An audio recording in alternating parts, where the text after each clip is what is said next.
up, people? How you doing? Hope you're having a fantastic damn day. Obviously, it's Throwback Thursday, and that means that we'll be doing a team of the past, you know. And I have seen a few comments here and there.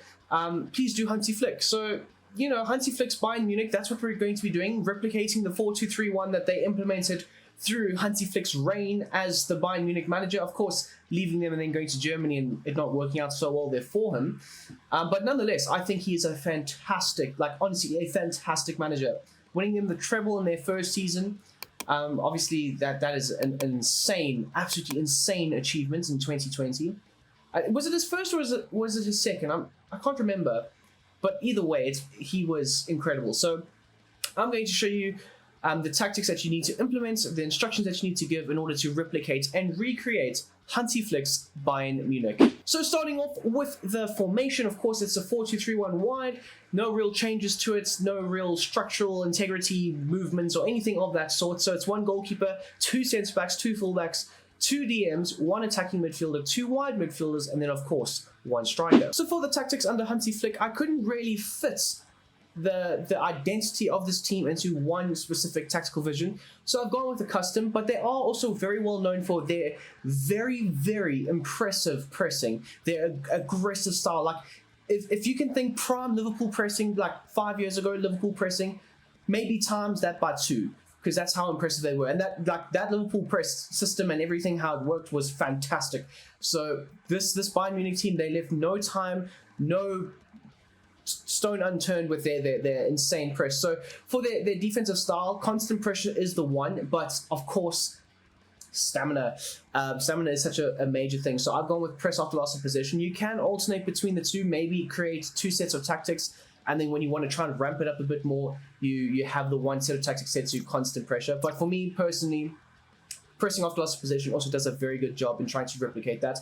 Of course, with a few instructions being set to aggressive interceptions, you'll have certain players trying to chase down the ball a bit more, be a bit more imposing on the opposition. So that's why I've paired it up quite efficiently with the press after loss of possession. As for the team width, however, it is set to 45, and this does help obviously prevent crosses from those wider regions. Of course, you still will have your wingers dropping back, trying to help out on the defensive side of things. So the opponent crossing the ball will not be a major factor for you. And even if they do, the likes of that Bayern Munich side had a big, strong Jerome Boateng to try and get that cross out of the box, or even the likes of Leon Goretzka dropping into that defensive third to try and help protect the back line at times. The depth is an insane 90. Now, of course, if you are playing in the Champions League, for example, I wouldn't say so much the Bundesliga because they more or less have the team to combat anybody in the Bundesliga, and that does include the likes of Borussia Dortmund. But if you are playing in the Champions League against a Real Madrid, teams who have those fast, pacey players, I would maybe say drop it down to around a 75. It's still a very high line nonetheless, but 75 to be safe. And then, of course, when you aren't playing against teams like that, 90 is the one. Like, it helps you in possession, out of possession, rotation of the ball, and extra pass straight to your back line, and it's still so high up that it allows you just to more or less pull a little bit of the opposition out of their position, and then you fire that ball straight back in because they are playing it in a very, very incredibly high line. It also helps your fullbacks pin the opposition back quite effectively. So yes, the high line does work very, very well with this. For the offensive play, I've gone with a fast-paced build-up for the build-up play, of course. And what this does is it helps get your fullbacks more involved in the game, especially when they are trying to attack down either flank. And it does allow you to progress and move the ball a lot faster. And what this does is it also opens up a lot of space for either your midfield to work into or potentially your wingers. And as well as you are trying to create space for your striker, this would be the Robert Lewandowski role, of course. So you are trying to generate movement, and more or less the fast-paced build-up does do that. As for the chance creation, it sets a position. Of course, they did tend to dominate possession throughout the course of their games, various games, of course, looking after the ball where they can, looking to try and whip in those crosses to supply for the forwards, or even those cutback opportunities. But obviously coming off of, I think it was Niko Kovac, and they were playing like this very weird rotational system where it wasn't solely based on possession. So it was like not a breath of fresh air, because Bayern Munich have always been known to have a possession-based style of football and a very aggressive style of expansive football. So Niko Kovac had kind of like put a bit of a dampener on how everything was happening at Bayern. And then it was like a reawakening wave of, wow, look at this aggressive pressing, this amazing style of football, the way that they have the ball on the offensive side of things, the way the players know how to move, where to move, when to move, of course. So the possession style does suit the Hansi Flick Bayern Munich. As for the width, it is set to 70, of course, trying to work those balls into those wider regions, supply the forward line, mainly the likes of Robert Lewandowski with those cutback opportunities or those crosses into the box, putting him in the pole position to be the best striker in the world at the time. The players in the box, however, I've set to a very high 8, and that more or less does allow the likes of Leon Goretzka potentially, or the likes of either one of your fullbacks to make that advancing run into the box. Of course, with your striker and your wingers, to try and attack that ball and make sure it ends up in the back of the net.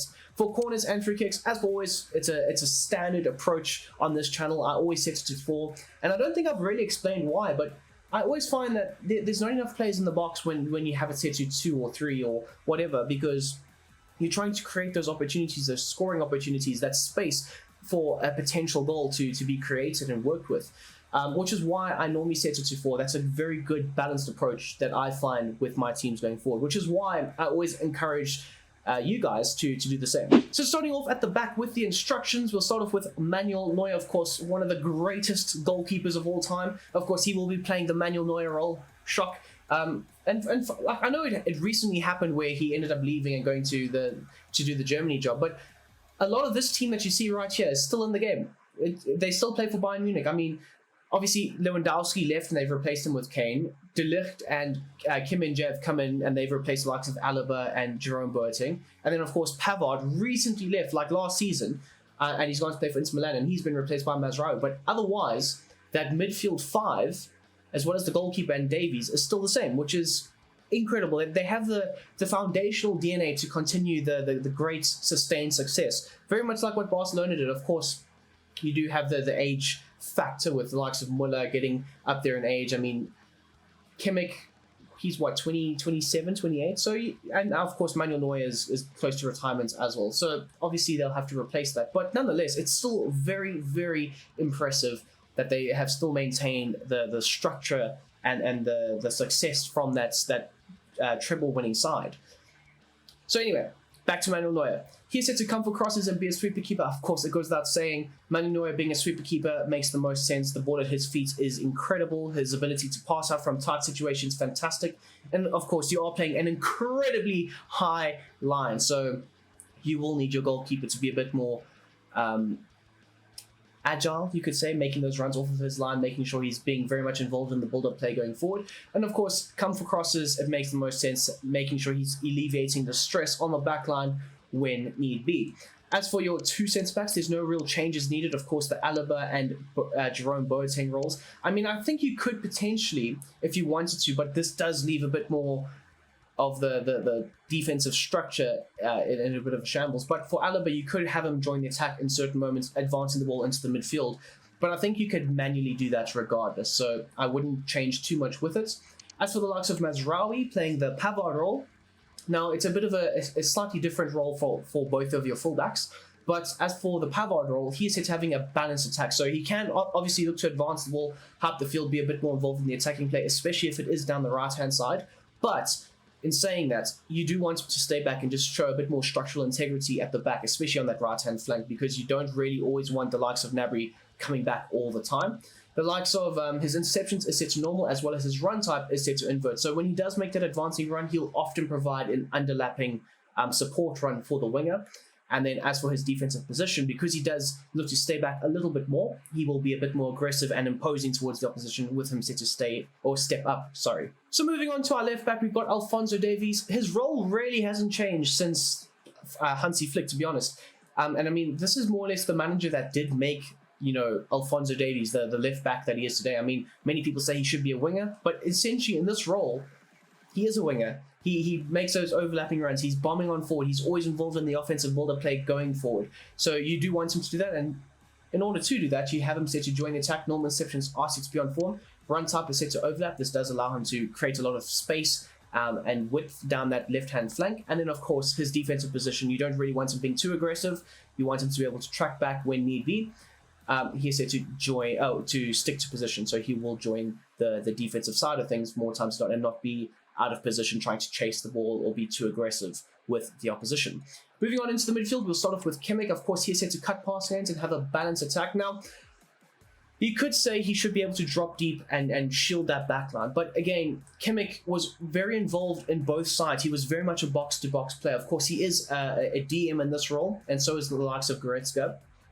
But him being a bit more involved in the offensive side of things is what he was back in 2020, 2021, right? And you still want him to be a bit more involved, having him play those killer balls over the top, trying to unlock the opposition's defense at times. So he will have a slightly deeper role, and that is because of other instructions for him. But again, you do also want him involved in the attacking play. So his interceptions are set to normal, by the way. And then the deep line playmaker, and this will allow him to drop into that little space between the two centre-backs at times, collect the ball either off of the likes of Neuer or either centre-back player. And then he'll be able to progress it forward higher up the field. As for his defensive positioning, it is set to cover the wing. So when the likes of Davies does inevitably bomb on forward and the ball is potentially turned over, Kimmich will have that role of slotting into that left back position and looking to cover for the out of position left back. Onto the counterpart in the midfield, Leon Goretzka. He's set to cut past hands and also have a balanced attack, looking to try and support Kimmich when need be on either the defensive side of things or potentially with the build-up play going forward. And then, of course, he does look to try and make those advancing runs into the box every now and then, and he will do that with this role being set to balanced. His interceptions are set to aggressive, and this is where I say the consistent, countless pressing does work quite well with it, because you will see that the wingers, as well as Goretzka, as well as the likes of Lewandowski, are set to be very aggressive with their press. So even though it's not set to constant pressure, this will still take over and take effect more times than not. His positioning freedom is set to stick to position, so he won't really have to do too much. He won't really always need to be the deep lying playmaker. That's the likes of Kimmich. That's his role going forward. And then just like Kimmich, he will look to slot in for the likes of Pavard or Mazraoui in this situation, if he is out of position, which is very rare and very random if he is, because he won't always look to progress the ball forward. But if there is that small chance that he is, the likes of Goretzka will look to try and cover that vacated area. Moving on to Thomas Muller, a man who has been a mainstay since as long as I can remember football, to be honest, because Thomas Muller has... he's always been the guy for Germany, and he's always been the guy for Bayern Munich, especially in those clutch situations. So it makes the most sense that in that treble-winning title run, he was in peak form. So honestly, he's set to come back on defense, looking to try and help out the likes of Kimmich and Goretzka when need be. Also has a slightly deeper starting role for the offensive build-up going forward, and that does also sometimes just drop off and allow the defense to try and follow him if he is set to have a man on him marking him, so he will potentially pull players out of position as well. You do want him somehow, some way playing as that secondary striker, and this role more or less does replicate that by having him set to get into the box for those crosses. He will play off the shoulder of Harry Kane / Robert Lewandowski more times than not. His positioning freedom is set to stick to position. Now, you can also have him on free roam, and he will pick out those little half spaces, which he does tend to do, but I think with this role, it was very much... you can still do that regardless of if it's set to stick to position or potentially free roam. And I do prefer, personally, a more structured approach to the build-up play going forward, because you can always rely on him to be in that specific position, trying to lay it off to a Robert Lewandowski or one of the wingers, or, something like that. As for his interceptions, it is set to aggressive, looking to consistently try and press that opposition backline and win that ball back at a very aggressive and pacey rate. Moving out wide to the right midfield position, the likes of Serge Gnabry. Of course, you will notice that Sané and Gnabry are both natural wingers in these positions. Of course, Gnabry is naturally right-footed, where Sané is naturally left-footed, supplying those good crosses into the box for either the likes of Muller, Kane, and Goretzka, or each other at times. And that's one of the key factors, and one of the reasons why I like this lineup under Hansi Flick so much, because it was a very old-school retro vibe to it, with having a more natural winger play on the natural side of his preferred position. So as for Gnabry, he's set to come back on defense, always looking to try and help out the fullback. But because the likes of Pavard was not always bombing on forward, you very randomly saw the likes of Gnabry come back. But just in case, I have still put it on. The chance creation is set to having a balanced width, so he will sometimes look to hug the touchline, other times look to cut inside and create opportunities for himself, or even just having a freer role and having the ability to interchange with Thomas Muller in certain situations. If you do have Thomas Muller also set to free roam, they will interchange quite nicely and quite effectively. His support runs is set to balance, so you can have him set to make those lung-busting runs in behind the opposition's backline if need be, or potentially have that ability to come short and link up quite effectively with the midfield. His interceptions is set to aggressive, consistently looking to try and press that backline when need be, as well as his supports on crosses is set to get into the box. Onto the left-hand side now with the likes of Leroy Sané, slightly different role, but nonetheless still very effective in it. He's set to come back on defense and have a balance with, just like the likes of Gnabry, but this time you consistently want him making those advanced runs in behind, looking to try and stretch the game a bit more on a vertical scale, opening up a bit more space between the lines for your midfield to work with, as well as the likes of Robert Lewandowski, and always providing a threat in behind. His interceptions is set to aggressive, as well as his support on crosses is set to get into the box. And then finally, we have the likes of Harold Kane, playing the role of Robert Lewandowski, of course. So he's set to stay central, not often looking to drift too far wide, and if he did, it would just be a very central width to it. So that's why I have him set to stay central. The ability for him to make those runs in behind is essential, as well as the ability for him to obviously hold up the play. Of course, it was at this moment in time where Robert Lewandowski should have won the Ballon d'Or, and obviously they cancelled it because of COVID and everything. But he was legitimately the best striker in the world. His hold-up play was elite. His ability to read the game and make those runs in behind was elite. His ability to play as a false line, drop-off, link-up play effectively was absolutely, without a doubt in my mind, elite. And more or less, you want to try and incorporate that with having him set to having a mixed play. So he will try and do a bit of everything throughout the course of the game, but most importantly, put the ball in the back of the net. The team goes as far as Robert Lewandowski goes in this situation. His interceptions is set to aggressive constantly, as well as the midfield and the wingers looking to press that back line, making sure it's very aggressive and hard for them to try and play through. And then, of course, his defensive support is set to stay forward, often looking to be the out there ball and trying to spring the counterattacks going forward. And there you have it, people. That is my version of Hansi Flick's 4-2-3-1 Bayern Munich. Oh my days. Honestly, one of my favorite teams to watch. And I really enjoyed making this video and doing the rewatches and the highlights and watching the Champions League final. Of course, the 2020 Champions League final. That was incredible. That tactical matchup between PSG and Bayern was insane. So, you know what? Please let me know down below who you would like to see me potentially do next for next week, Thursday's Throwback Thursday. That would be fan-damn-tastic. But most importantly, until the next time, I hope you guys have a damn great day. I'm out.